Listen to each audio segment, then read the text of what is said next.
on CityCast Nashville. It's time for our Friday News Roundup. I'm joined by our producer, Daniel Sumstine, and executive producer, Whitney Pastorek, to break down this week's biggest headlines. From Trump's border czar threatening Nashville to a call for the District 28 council member to resign, it's been a week, y'all. But hey, at least people wrote in to share even more great pizza places for us to try. It's Friday, May 30th. I'm your host, Marie Cecile Anderson, and this is what Nashville's talking about.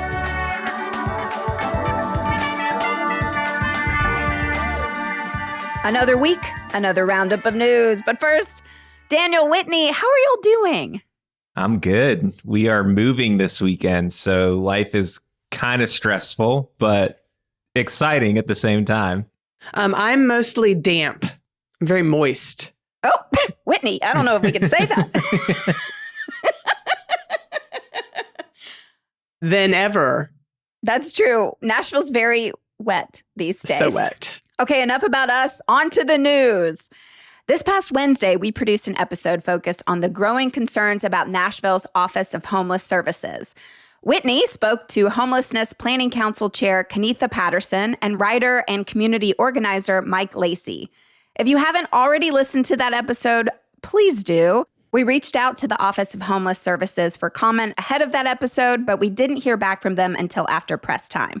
We really want to get their side of this, though, so we gave them a new deadline of the time of this recording, but unfortunately, we still haven't gotten a response. Whitney, what were you hoping to hear from OHS? I think it's our responsibility as journalists to follow up with people when questions are raised or responses needed based on a podcast that we've done. So I sent them a list of 6 questions, all of which had to do with specific details that were brought up in my conversation with Kenitha and Mike about, why they're no longer paying the people with lived expertise who sit within the continuum of care. What kind of engagement was done ahead of the announcement of the closure of Old Tent City. Mike had brought up a point about how a developer had actually returned money that was loaned to them by the Office of Homeless Services to bring some new supportive housing online. And I wanted to kind of hear their side of why that money came back, like what the disagreement was there. But unfortunately, we still haven't heard from them.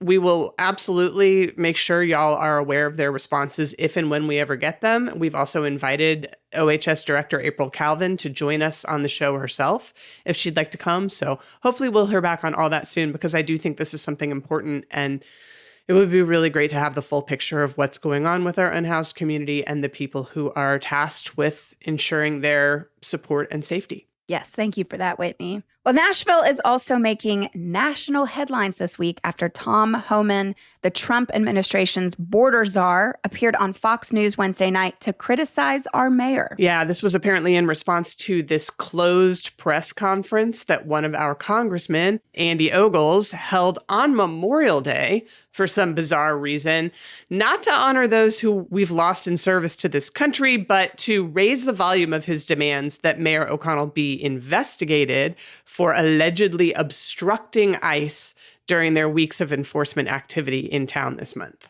Homan referred to Mayor O'Connell's Executive Order 30, which basically is a set of guidelines for how our city's departments report their contact with federal immigration authorities to the mayor's office.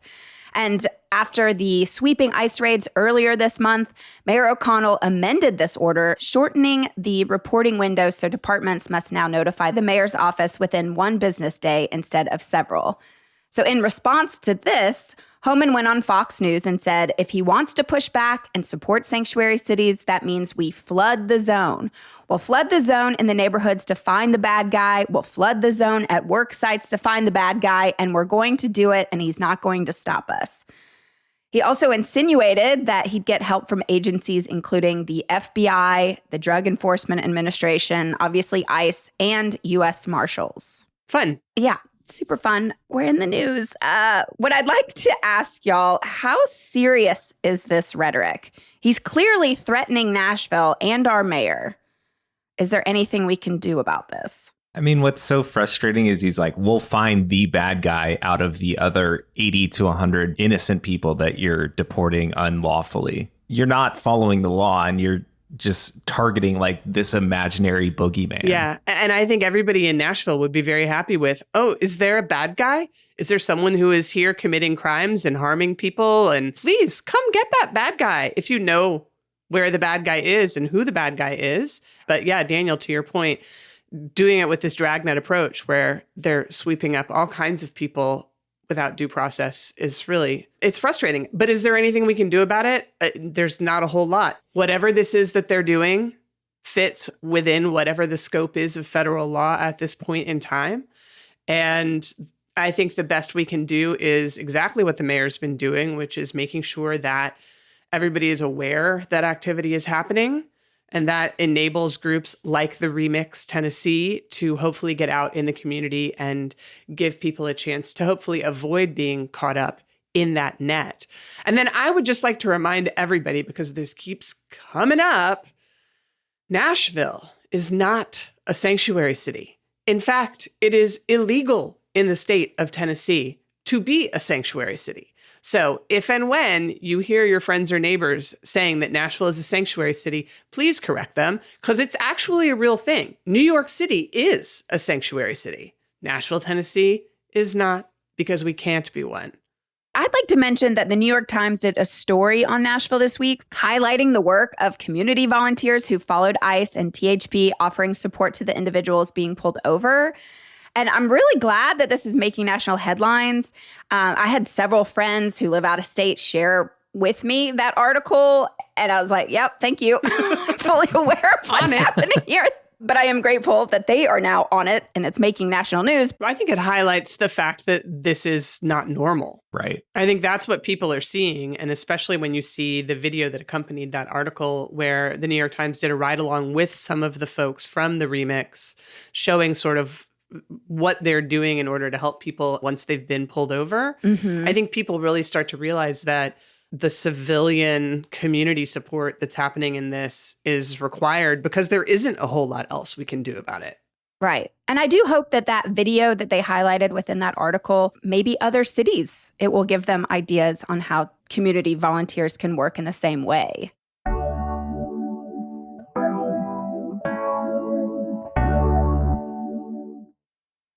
Nashville has plenty of live music, but you're missing out if you've never experienced Musicians Corner in Centennial Park.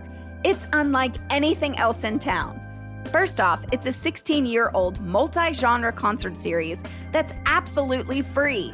Plus, it's pet-friendly, has a kids' activities area, and you can pull out a blanket, grab a bite, and hear some of the finest musicians from Nashville and beyond. Musicians Corner takes place on Friday nights and Saturday afternoons through June 14th with live music, food trucks, artisan vendors, craft beer, wine, cocktails, and more. Friday, June 6th features Carmen Diane, Abigail Osborne, the Nashville Symphony, and others. Saturday, June 7th has Amber Ace, Bean, The Sewing Club, Summer Joy, Valerie June, and more. It's produced by the nonprofit Centennial Park Conservancy and supported by CityCast Nashville. Visit musicianscorner.com for the full lineup. The Ogles press conference on Memorial Day is also making some pretty big waves here locally. Whitney, what's going on? As you mentioned in the first block, we're in the news. I always love it when we're in national news. But then it's great that there's something happening that's very specific to Nashville. So when Ogles announced his press conference, a lot of folks were sort of scratching their heads about the fact that he mentioned that a, quote, Nashville City Council member was going to be slated to appear alongside him. Like, who could that be? Even Bob Nash, who's one of our most conservative council members, has condemned these ICE dragnets that we've been having. So everyone's like, oh, who's going to show up? Turns out it was District 28 Councilmember David Benton, who represents part of Antioch where the ICE operations took place. I believe I've read that his district is something like 33% Latino Hispanic immigrant population. And he showed up there next to Andy Ogles to speak, which is interesting because Benton is a first-termer and he doesn't actually say anything at meetings. The first time he spoke on the floor of the council was back in February, and it was when they were considering a resolution that would approve a grant application for $85,000 to help stop pedestrians from getting hit by cars. According to our good friend, CityCast Nashville contributor Nicole Williams's column after that meeting, Benton spoke against the resolution. Against a resolution to get a grant to help stop pedestrian deaths. As she wrote, "Eliminating road deaths sounds grand," said Benton, "but simply isn't a realistic goal. And besides," he argued, "when people are killed on our roadways, quote, it's usually something that they're doing. They're drunk, high, a lot of homeless staggering into traffic," end quote. So he seems fun. According to the Tennessean, at Monday's press conference, which was, again, closed to the public, as well as many members of the media were shut out of being in the building, Benton said he supports legal immigration, but called it, quote, cruel for city officials to encourage undocumented immigrants to remain in the country, as if they can shield them in some sort of false pretense against ICE enforcement. He also called for a state or federal audit of the Community Foundation's Belonging Fund, which was set up to provide financial support for the families being impacted by this, saying he wants to clarify whether any funds are inadvertently supporting and violating a federal law against harboring undocumented immigrants. And he called for Mayor O'Connell to choose between, quote, criminals or the innocent taxpayers. So setting aside for a second this myth, the Belonging Fund is not funded by the city, does not include any taxpayer dollars, unless, of course, you count the dollars that private taxpayers are donating to it. Here's what he did, and I think this was really what pushed it over the edge. He called the presence of immigrants in Nashville an invasion. Marie, some of his Metro Council colleagues are outraged, and they're now calling for him to resign. What's the story there? I know you saw this letter. Oh, yes. Spicy letter. The Metro Council Immigrant Caucus released a statement on Wednesday to condemn the remarks made by Benton. Yeah, that's this caucus that's made up by council members Sandra Sepulveda, Terry Vose, Zulfat Swara, and Jeff Prepti. So it said, to exploit Memorial Day, a sacred day meant to honor those who died defending the values of freedom and democracy, to spew racist propaganda and prop up a useless, xenophobic congressman is not just offensive, it is vile, it is cowardly, it is a betrayal of the very ideals this country claims to uphold. Councilmember Benton does not deserve to hold public office. His conduct and comments are unbecoming of an elected official, particularly one representing a district with a significant Latino population. He has failed in his duty to serve with integrity, dignity, and respect for all constituents of District 28. The only person being investigated by the FBI in that photo op was the man standing next to you, and you chose him over the people you were elected to serve. You are no longer fit to represent our community. Resign. Spicy. Boom. That's intense. To have your colleagues, I mean, Nicole's been coming on the show and talking about how Councilman Courtesy is dead. Yeah. That's like 8 shovels of dirt tossed on it. And I love that they specifically called out the fact that he's not even representing his constituents. Do we think this will go anywhere, though? Well, the Davidson County Democratic Party has taken up the call for his resignation, saying David Benton does not represent the views of District 28, one of the most diverse and progressive in the state. I mean, again, this is Antioch, y'all. And they're planning to knock doors in the district on Sunday to circulate a petition for his resignation. I've also heard local progressive leaders talking about taking it up a notch and potentially recalling him from his seat. So this is a thing that can happen. You can remove an elected official from office. Metro Code requires the signatures of 15% of registered qualified voters in a council member's district to initiate a recall election. And this has happened before. In 2009, right here in our beloved District 5, Marie, neighbors recalled then Councilmember Pam Murray, in part because she might have been living in Detroit at the time. Murray would go, yeah, no, for real. Murray would go on to lose the recall election to local lawyer Jamie Holland. Also, she keeps trying to run for things, which I find adorable. Like, I think the last thing she tried to run for was like court clerk or something a couple years back. It's cute. She's fun. Most recently, in 2022, District 1, folks up north attempted to recall then Councilmember Jonathan Hall due to some pretty significant campaign finance violations, but that wasn't successful. So we'll see where all this goes in the weeks to come. Our laundry basket of shoes continues to fall down the stairs. And meanwhile, Daniel, it looks like there's even more immediate fallout on a completely different, although still kind of related topic. The Nashville Banner reported yesterday that license plate readers face even longer odds after Benton's appearance with Ogles. One of the other accusations Benton made was that Mayor O'Connell is dragging his feet on implementing LPRs because he's concerned about immigration enforcement. LPRs were approved by council under the previous mayor back in 2023. Although Freddie voted against them as a council member at the time. We also know he's already backed down from pushing the Fusus surveillance platform because given the amount of ICE activity we've had here, he's lost votes at the council to get that done. And now council member Aaron Evans, who chairs the Public Health and Safety Committee and who was in favor of Fusus, says he's probably lost all of the votes on LPRs too. Wow. And as she told the Banner, Benton's recent comments will just calcify the council divide on the issue. She expressed frustration about seeing people, quote, bastardize the conversation about public safety with hyper-partisan antics. Oh my goodness gracious, Councilmember Evans. Aaron doesn't cuss in public, y'all, unless it's at cows. Like, this is strong language from her. I mean, speaking of strong language, quotes, that's not helpful to any aspect of the conversation, she said. All Councilmember Benton did was create an additional wedge. Read the room. You already know where people stand and how divided people are. That was not a way to bring people together to discuss the issue in any meaningful way. Dang. Well, Daniel, as our resident team member who is constantly frustrated at politicians in general, how do you feel about that? I mean, I think it's appropriate and justified based on what he said. His constituents are looking to him to represent their district and to speak about them that way. Like, I would be pissed too. You know, it's interesting you brought up like when he does speak, and it sounds like he doesn't have much to say other than just driving a wedge in the conversation. What are you actually wanting to accomplish? Well, council's heating up, y'all. And again, if Nicole was here, she would tell you it is drama on drama. And you really do need to pay attention to what's happening, especially now, because the sands of time are shifting in the hourglass. These are the days of our lives. That is, oh man, Sorry. I used to love that show. Well, just a friendly reminder, folks, that if you'd like your voice to be heard, one of the best ways is through public comment at council meetings every other Tuesday.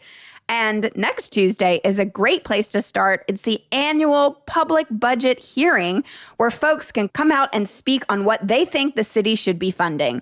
Everyone who shows up gets 2 minutes. The meeting starts at 6:30 at the historic Metro Courthouse, although you should get there early to sign up for a slot. Woo! Public participation in the legislative process. We love to see it.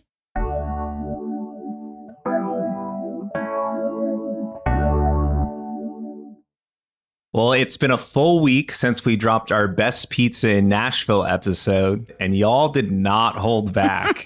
I love it. So many comments on Instagram. I was just like, okay, sorry. People are passionate about pizza. So Midnight Oil, Pinky Ring, and Smith & Lentz got a ton of love on our Instagram, and the top comment came from AJ, and she declared that St. Vito Focacceria is hands down the best. Well, that's the one that you said you wanted to try, but then I thought we decided as a group that focaccia might not be pizza. Yeah, maybe pizza adjacent. Is a hot dog a sandwich? Ooh, fight. I'd say it's sandwich adjacent. Oh, nice. Good save. Okay. And then for our gluten-free friends, shout out Margaret, we heard from Councilmember Tanya Hancock up in District 9, who also recommended Pinky Ring in Madison. They mentioned they've got gluten-free options in every size. And then they also shouted out Rock and Dough in Dickerson Pike as a great gluten-free option as well. Hey, thanks for writing in, Tanya. We love to hear from you. Marie, I know you finally made it over to show last night. How was it? Show pizza brought to you by Sean Brock. Yes, Tokyo style pizza. Still don't really know what that means, but let me tell you, But you just ate it. I know, but like, what makes it Japanese? I don't know. It tasted like pizza. Amazing, incredible, unique, different, fluffy. The dough, oh my gosh, it was outstanding. They also had 3 different dips you could choose from. So they had like a ranch, a honey chili, and then a stracciatella dip to go alongside it. Great cocktails. The one thing I will say, they're still just figuring out how to run a brand new hot restaurant because there was definitely a long wait. And then also they had run out of some glasses to drink the water and forks, which seems a little important to have. Yeah, but I mean, they're new and they're too popular. They're too popular. So I think just go in there. Bring your own fork. But just be, conscious that they did just open and they're working out the kinks, but it is absolutely worth it. It may now be one of my favorite pizzas in town.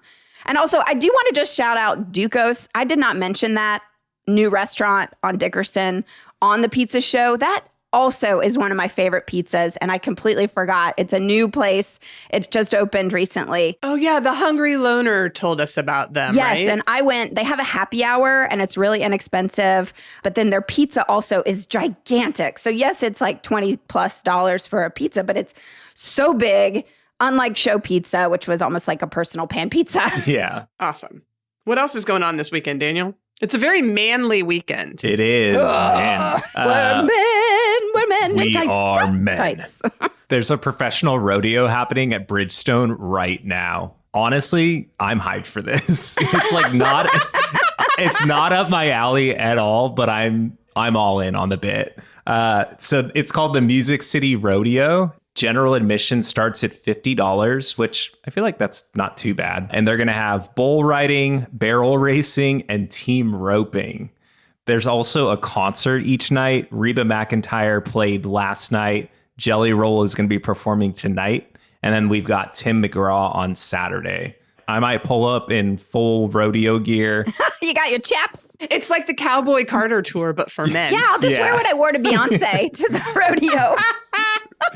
Ditch my skinny jeans emo look and go full cowboy. Oh, emo cowboy. Maybe that's the look. But Whitney, I know you've been to too many rodeos down in Houston. What should we expect? It's sort of like a track meet, but with cows. And what do I even say about this? They will most likely, I have not gone, but I'm just basing this on past rodeos. They will most likely have covered the entire floor of Bridgestone in dirt. So it will smell like you're at a rodeo. And if this is your first rodeo, you can expect it to be just a series of professional rodeo folks competing in different events like Daniel mentioned. Bull riding, obviously, we've all seen that. That's the stay on for 8 seconds and don't get kicked in the head. Barrel racing, which is typically what the women get to do. It's so nice that they include us, which is run your beautiful horse. They wear these beautiful spangled outfits. They are kind of dressed like they're at the Cowboy Carter tour. Beautiful spangled outfits out, and they race in circles around 3 barrels and then race back and have to do that fastest.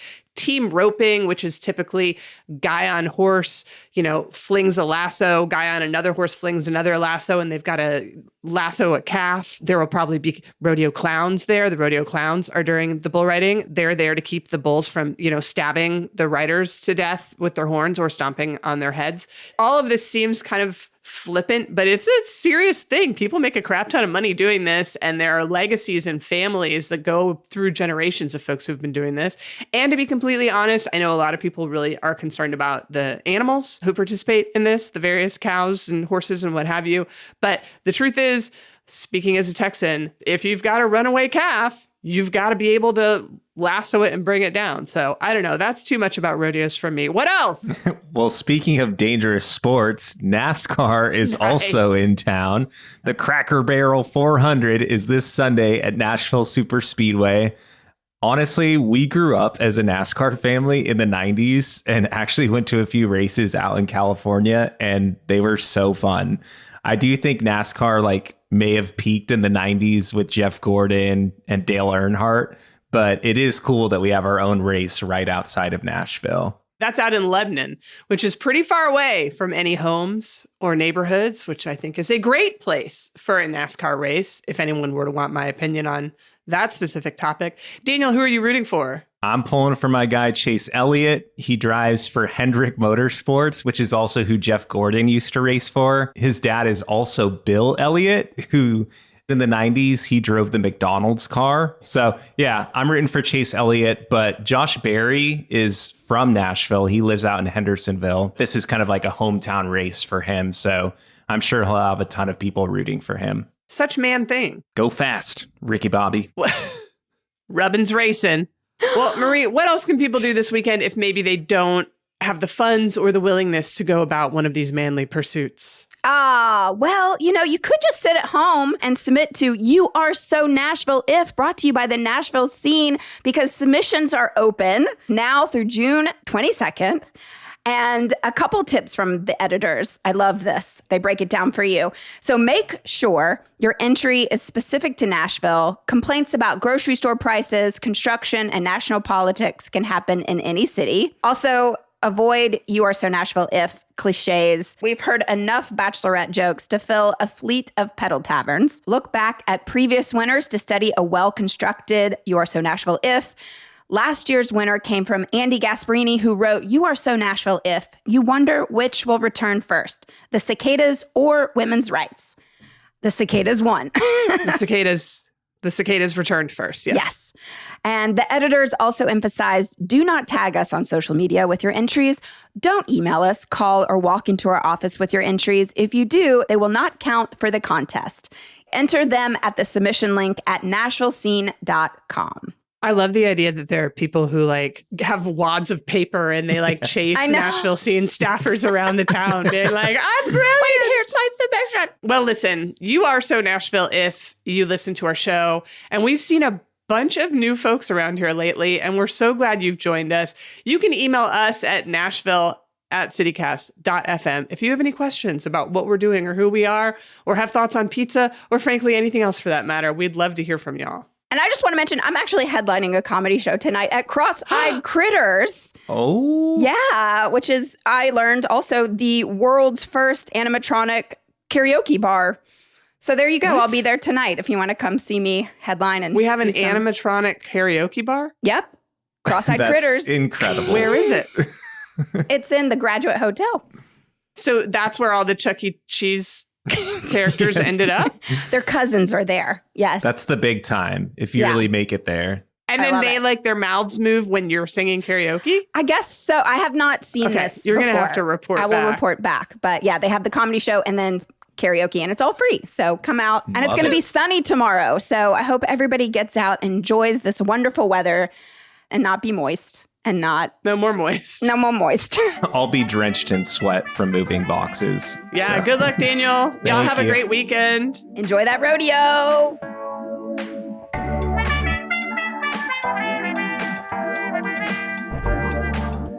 That's all for today here on CityCast Nashville. I'm your host, Marie Cecile Anderson. Our executive producer is Whitney Pastorek. Our producer is Daniel Sumstine. Our Hey Nashville newsletter editor is Margaret Kingsbury, and our theme music is by Prof Jenkins, with additional music by Dwayne Russell from Triple Scoop Music via Getty Images. If you enjoyed the show, why not tell your friends? Rate the show, leave us a review, and subscribe to our Hey Nashville newsletter. We'll be back Monday morning with more news from around the city. Toodles!